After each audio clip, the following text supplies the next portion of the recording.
Students, এর আগের দিন তোমাদের আমি এই চ্যাপ্টারটা যতটুকু পড়িয়েছিলাম আজকে তারপর থেকে পড়াচ্ছি। আমি 2-3 দিন ভিডিও দিতে পারিনি, কারণ হচ্ছে আমার গলার অবস্থা খুবই খারাপ। তো আশা করি একটু তোমরা সেটা অ্যাডজাস্ট করবে। আর তাও আমি চেষ্টা করছি যতটুকু আমার এন্ড থেকে করা যায় কন্টিনিউ রাখার। তো চলো শুরু করা যাক। আজকে দেখো, আমরা আগের দিন এই যে 2টো ডাবল টিক দেওয়া রয়েছিল এতটুকু পড়েছিলাম, তাই তো? আশা করি তোমরা সবাই পড়েছো সেটা। আর যদি ওই ভিডিওটা না দেখে থাকো, দেখবে আমার প্লেলিস্ট করা রয়েছে, ওটা অবশ্যই আগে দেখে এই ভিডিওটা দেখো, তাহলে বুঝতে সুবিধা হবে, ঠিক আছে? না হলে মাঝখান থেকে কিন্তু অসুবিধা হয়। তো দেখো এবার কি বলেছে, Galileo established 3 laws for free falling objects. মানে যে বস্তুগুলো ফ্রি ফলিং মানে হচ্ছে যে উপর থেকে যদি আমি কোনো পেন্সিল একটা ছেড়ে দিই বা রাবার ছেড়ে দিই হাত থেকে, তো সেটা ফ্রি ফল করবে। তো ওইটাকে বলা হয় ফ্রি ফলিং অবজেক্ট, মানে উপর থেকে আমরা যদি কোনো কিছু ফেলে দিই। তো এই ল 3টেতে দেখা গেছে কি কি না, একটা হচ্ছে যখন বস্তুদেরকে রেস্টে যেটা রয়েছে মানে স্টেশনারি পজিশানে রয়েছে আর অ্যালাউড টু ফল ফ্রিলি একটা নিশ্চিত হাইট থেকে, তখন তারা they fall with the same rapidity, মানে তারা সেম র্যাপিডিটি মানে সেম স্পিডে পড়বে নিচে, যেটা আমরা আগেরবার ওই পেপার আর কয়েনের এক্সপেরিমেন্টটাতে দেখেছিলাম, প্রুফ হয়েছিল। আর একটা কাঠের এক্সাম্পল দিয়েও করা হয়েছিল ওই পিঙ্ক বক্সটাতে, এই যে, ঠিক আছে? তারপর দেখো এবার বলেছে second point, speed of a free falling body increases with increasing time of fall. তাহলে একটা বডি যেটা কিনা ফ্রি ফলিং মানে উপর থেকে ধরো একটা যে বললাম পেন্সিল বা রাবার বা স্টোন ফেলে দেওয়া হলো, সেটা ফ্রি ফলিং বডি, সেটার স্পিডটা বাড়ে with increasing time of fall, মানে যত টাইমটা বাড়বে তত সেটার স্পিডটাও বাড়বে বস্তুটার। Distance covered by a body increases with its time of fall. কতটা ডিস্টেন্স এই বডিটা কভার করছে সেটার টাইমটা সেটা হচ্ছে মানে ডিস্টেন্সটা কভার করাটা বেড়ে যায় with its time of fall. এটা তো খুবই কমন, মানে উপর থেকে যখন ইরেজারটা বা পেন্সিলটা বা স্টোনটা ফেলছি তখন যত টাইম যাচ্ছে তত বেশি ডিস্টেন্সটা কভার করছে। তো যখন একটা অবজেক্টকে উপর দিকে ছোড়া হয় সেটার স্পিডটা কমে যায় যত হাইট বাড়ে।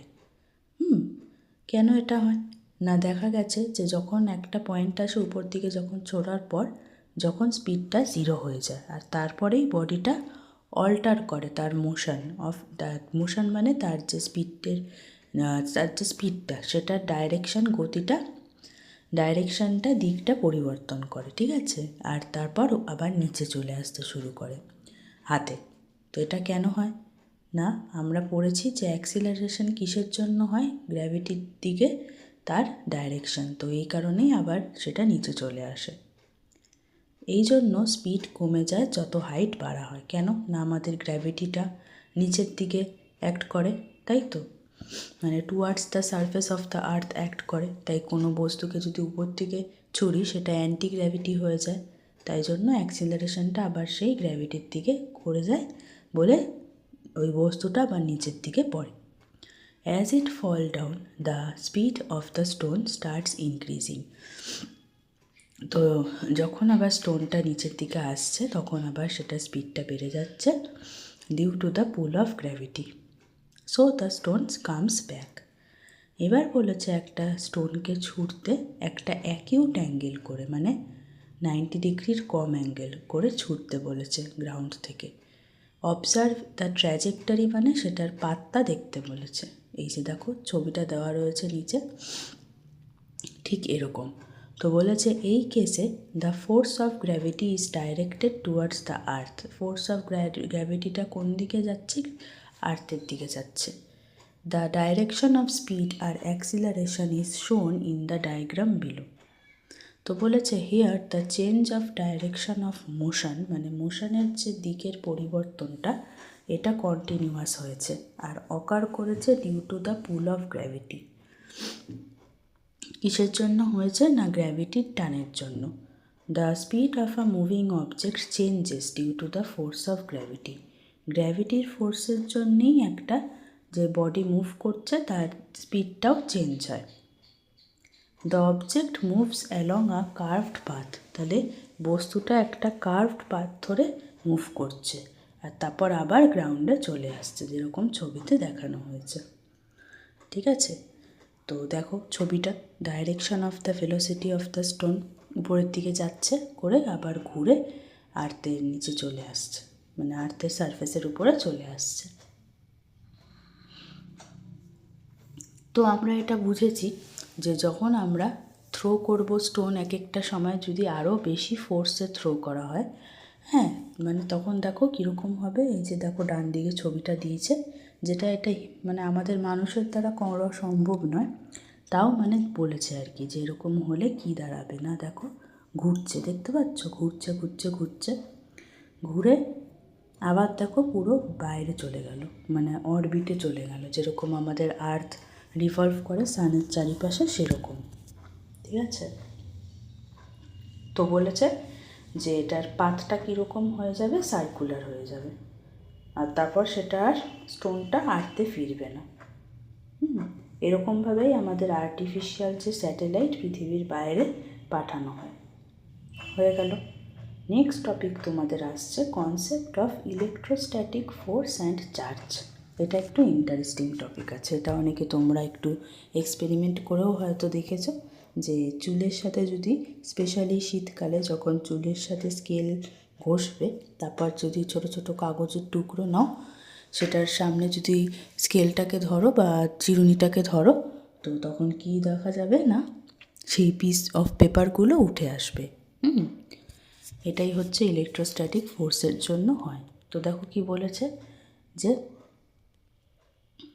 একটা যদি মেটাল নাইফ, মানে মেটালের একটা যদি ছুরিকে বা ব্লেডকে যদি মানে অ্যাট্রাক্ট করে না piece of thermocol in normal condition, ছুরি কি থার্মোকলের টুকরোকে অ্যাট্রাক্ট করবে? নর্মাল যে সময় করবে না। কিন্তু যদি থার্মোকলটা কাটা হয় ছুরিটা দিয়ে, তারপর যদি ওই ছুরিটাকে বা ব্লেডটাকে ছোটো ছোটো পিস অফ থার্মোকলের কাছে, মানে যে দেখো ডান দিকে এরকম গুঁড়ো গুঁড়ো যে বেরোয় থার্মোকলের, ওটার সামনে যদি নিয়ে আসা হয়, দেখা যাবে যে এই ছোটো ছোটো যে থার্মোকলের পিসগুলো অ্যাট্রাক্ট হচ্ছে নাইফের দ্বারা, আর খুব ভালোভাবে মানে ইজিলি ওটা আলাদাও হচ্ছে না, যতক্ষণ না একটা মানে ফোর্সফুল জার্ক, মানে অনেক শক্তি দিয়ে যদি ঝাঁকানো হয় তাও দেখা যাবে যে পড়ছে না। কিন্তু এটা যদিও অল্পক্ষণের সময়ের জন্যই হয়। শীতকালে যেটা বললাম চিরুনি দিয়ে চুল আসানোর পর সেটা পিস অফ পেপার অ্যাট্রাক্ট করে, আর কিছুক্ষণ পরে সেটা আবার নর্মাল পজিশনে চলে আসে। কিন্তু বিফোর কুম্বিং, মানে যদি চিরুনি দিয়ে আঁচড়ানো না হয় তাহলে সেটা হবে না। আবার বলেছে শীতকালে যদি একটা ফোলানো বেলুনকে সোয়েটারের সাথে ঘষে ছেড়ে দেওয়া হয়, দেখা যাবে বেলুনটা আমাদের সোয়েটারেই আটকে রয়েছে আর পড়ছে না। ঠিক আছে, তো এই যে বস্তুগুলোর কথা এতক্ষণ ধরে আলোচনা করছি, এরা একে অপরকে অ্যাট্রাক্ট করার একটা ক্যাপাবিলিটি, মানে পোটেনশিয়াল বা ক্ষমতা রয়েছে। যদি না ঘষা হয় তাহলে এই প্রপার্টিটা দেখা যাবে না। তো কোনো কি সম্পর্ক আছে ঘষা আর এই আকর্ষণ করার ক্ষমতাতে? তো বলেছে দেখো, রাবিং যখন ঘষা হয় তখন একটা চার্জ সৃষ্টি হয় অবজেক্ট বস্তুগুলোর মধ্যে। As a result they attract other objects, তাই জন্য কী হয় না, অন্যান্য অবজেক্টকে তারা অ্যাট্রাক্ট করে। এই যে চেঞ্জ হচ্ছে বস্তুর মধ্যে ডিউ টু রাবিং করার জন্য যে বস্তুর মধ্যে চেঞ্জ হচ্ছে, এটাই একটা চার্জ প্রডিউস করে, which is produced in the object. ঠিক আছে, তো ইলেকট্রিক চার্জ যেটা এই বস্তুগুলোর মধ্যে হয় সেটাকেই বলা হয় স্ট্যাটিক ইলেকট্রিসিটি বা ইলেকট্রিক চার্জ। আর এই কন্ডিশন অফ দ্য অবজেক্টকেই বলা হয় ইলেকট্রিফাইড অর চার্জড কন্ডিশন। ঠিক আছে, তার মানে ইলেকট্রিফাইড বা চার্জড কন্ডিশন বলতে আমরা এটাকে বোঝাই। হলো। তো যদি তোমাদের এরকম একটা কোয়েশ্চেন আসে যে what do you mean by static electricity বা ইলেকট্রিক চার্জ, বা এটাও যদি আসে কোয়েশ্চেন যে when can we say that an object is electrified or charged or in a charged condition, তখন তোমাদের এই যে ব্র্যাকেট করেছি রাবিং থেকে কন্ডিশন অবধি এইটুকু হবে অ্যান্সারটা। ঠিক আছে, তো দেখো এবার বলেছে যে যদি দুটো নর্মাল বেলুনকে সাইড বাই সাইড ঝুলানো হয় তারা কিন্তু একে অপরকে অ্যাট্রাক্ট বা রিপেল মানে দূরে সরে যায়, এগুলো হবে না।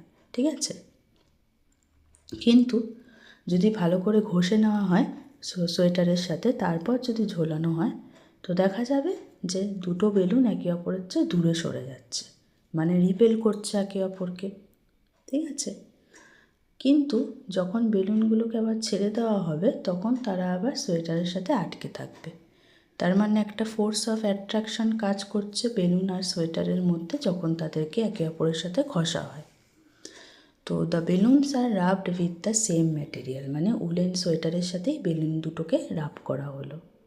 তো therefore the same condition must have occurred in them that produces like charges in them. তাহলে সেম একটা কিছু কন্ডিশন হয়েছে যেটার জন্য তাদের মধ্যে চার্জ প্রডিউস হয়েছে। তো আমরা কি বলতে পারি যে like charges repel each other? Yes, আমরা এটা আগের বার ম্যাগনেটিজম চ্যাপ্টারেও পড়েছি, আমার ওটার ভিডিও করা আছে। তোমরা চাইলে যারা এই প্রপার্টিগুলো সম্পর্কে একটু ভালোভাবে পড়তে চাও, ম্যাগনেটিজম চ্যাপ্টারটার থেকে দেখবে আমার প্লেলিস্ট করা আছে, চাইলে ওখান থেকে একবার দেখে নিতে পারো। তো দেখো বলেছে যে যখন রাব করা হবে একে অপরের সাথে, the woollen sweater attract one another. তাহলে কি এটা বলা যায় the charge produced in them are like charges? অ্যান্সারটা হবে নো, যেহেতু অ্যাট্রাক্ট হচ্ছে। আর তাহলে বলা যাবে যে the charged condition of the sweater and the balloon are different, তাই তো? তাহলে আমরা এখান থেকে ওই যেটা ম্যাগনেটিজমে পড়েছিলাম সেটাই আবার বলেছে যে কি না, লাইক চার্জেস একে অপরকে রিপেল করে মানে দূরে সরে যায়, আর আনলাইক চার্জেস একে অপরকে অ্যাট্রাক্ট করে। হলো? তো এবার আমি আজকে ভিডিওটা এতটুকুই রাখছি, কারণ আমার গলার অবস্থাও বেশি ভালো নয় যে আমি আরও অনেকক্ষণ ধরে কন্টিনিউ করতে পারবো।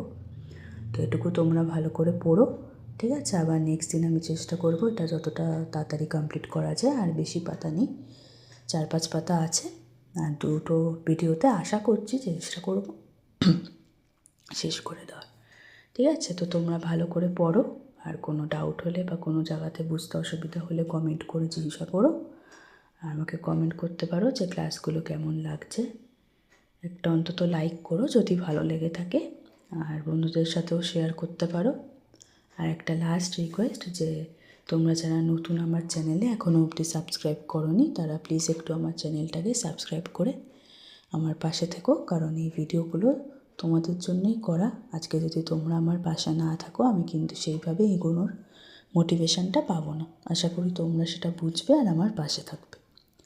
তো আজকের মতন এতটুকুই রাখলাম, সবাই ভালো থেকো, টাটা।